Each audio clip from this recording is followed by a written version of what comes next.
साथियों नमस्कार, मैं दिलीप कुमार निषाद एक बार पुनः आपका अपने YouTube चैनल पर स्वागत करता हूं। सबसे पहले आप सभी बंधुओं को हार्दिक शुभकामनाएं। प्रकृति से प्रार्थना है कि प्रकृति आपको धन धान्य ऐश्वर्य से परिपूर्ण कर दे, आपका जीवन सुखमय हो, परिवार सहित आप सुखमय जीवन व्यतीत करें। साथियों, आज हम अपॉर्चुनिटी के विषय में बात करेंगे, अवसर के विषय में बात करेंगे। जैसा कि थंबनेल से आपने देख ही लिया होगा कि आज का विषय है अवसर, अपॉर्चुनिटी। अक्सर आपने लोगों को यह कहते हुए सुना होगा कि लोग आपस में बातें करते रहते हैं या अपना रोना रोते रहते हैं कि मुझे मौका मिला होता तो मैंने ये तीर मार लिया होता, वो तीर मार लिया होता, मैं IAS होता, PCS होता, राष्ट्रपति होता, प्रधानमंत्री होता, बहुत बड़ा नेता होता, मेरे पास बहुत सारे रुपए होते, मेरे पास गाड़ी होता, बंगला होता। तमाम चीज़ें वो कल्पना करते हैं और बताते हैं कि मुझे अवसर नहीं मिला। साथियों, प्रकृति किसी के साथ अन्याय नहीं करती।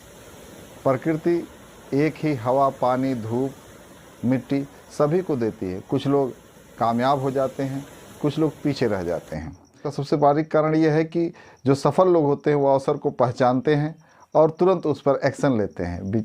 विवेकवान व्यक्ति अपने विचारों को, जो वो सोचता रहता है, उसको कार्य रूप में परिवर्तित करता है, उस पर काम करता है, आगे बढ़ता है।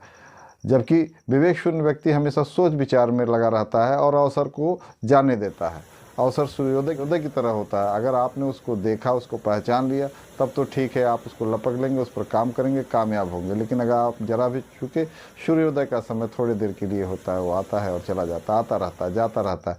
अब आप उस आने जाने वाले के बीच में अपने सही अवसर को पहचान पाते हैं कि नहीं पहचान पाते हैं, इस पर निर्भर करता है।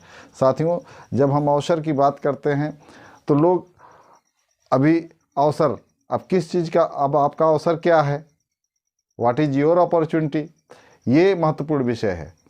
तो आपका अवसर क्या है, आपकी अपॉर्चुनिटी क्या है, इसको आप कैसे जानेंगे? तो सबसे पहले आपको ये जानना होगा कि आपने अपने आप को क्या लक्ष्य दिया हुआ है। जो लक्ष्य आपने अपने आप को दिया है, उसी से संबंधित अवसर आपके आजू बाजू, आपके आसपास, आगे पीछे, दाएं बाएं, ऊपर नीचे, आपके परिवेश के चारों तरफ घूम रहे हैं। आपको उस अवसर को पहचानना है कि मैंने जो लक्ष्य अपने आप को दिया है, उस लक्ष्य को पाने के लिए ये अवसर उचित अवसर है और इस अवसर को मैं जो है पकड़ लूँगा तो मैं अपने लक्ष्य में कामयाब हो जाऊँगा।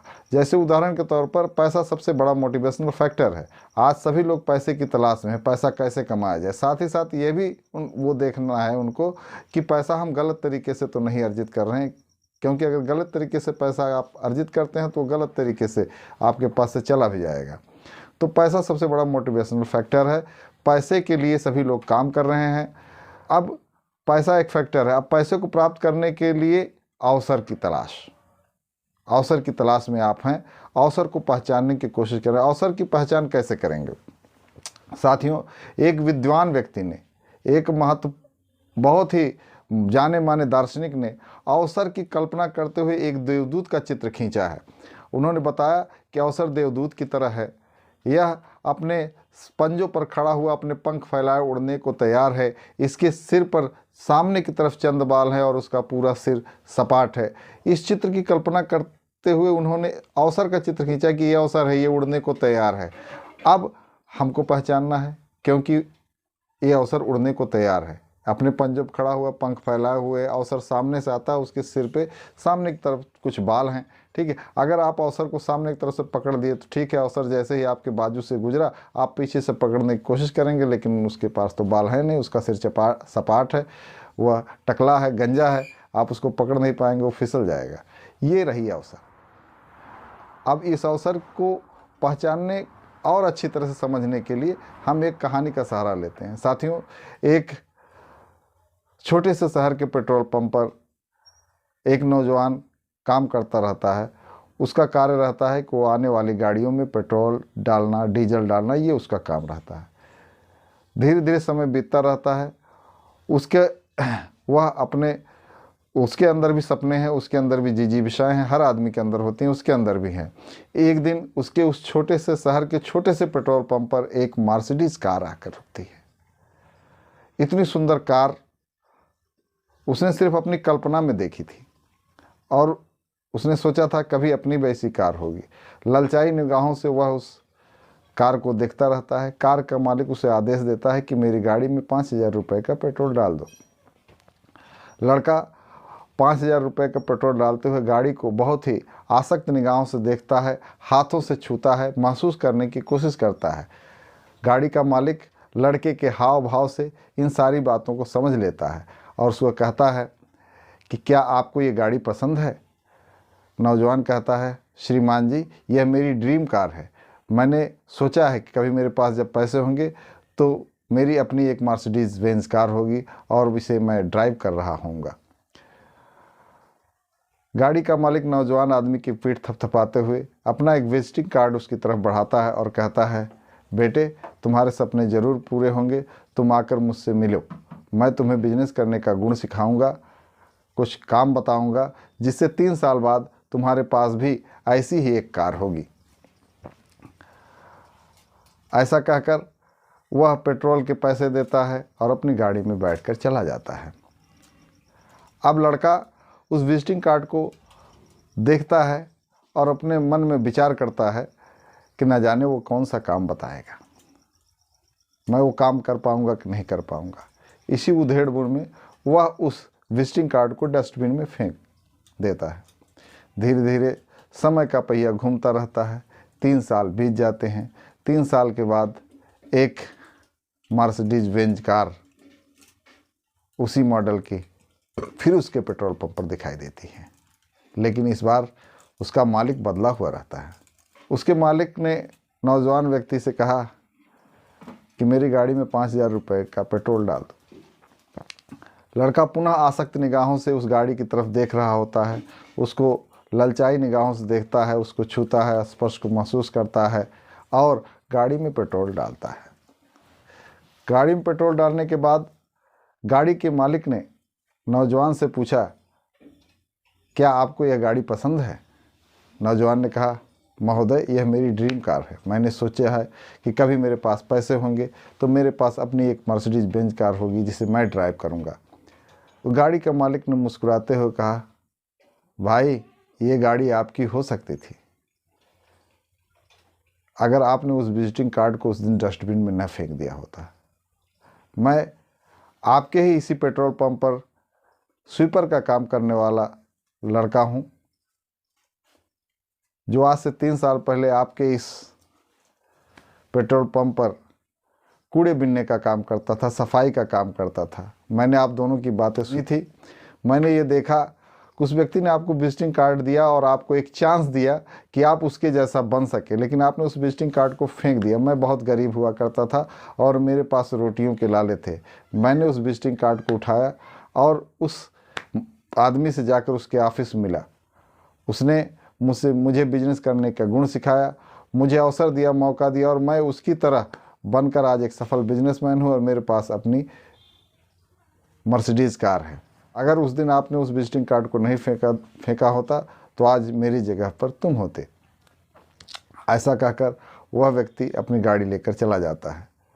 साथियों, अब इस जगह पर हमको रुककर सोचना है कि एक आदमी ने अवसर को लपक लिया और एक आदमी सोच विचार में पड़ा रह गया कि न जाने वो मुझसे कौन सा काम कराएगा, क्या मैं वो काम कर पाऊंगा कि नहीं कर पाऊंगा, और इस प्रकार से वह अवसर को चूक गया। अब समस्या क्या है? समस्या कोई नहीं है। अगर आप समस्या के विषय में सोचेंगे तो समस्या हर जगह है। अगर आप अवसर के विषय में सोचेंगे तो अवसर बार बार नहीं मिलते, लेकिन अवसर आपके पास रहते हैं।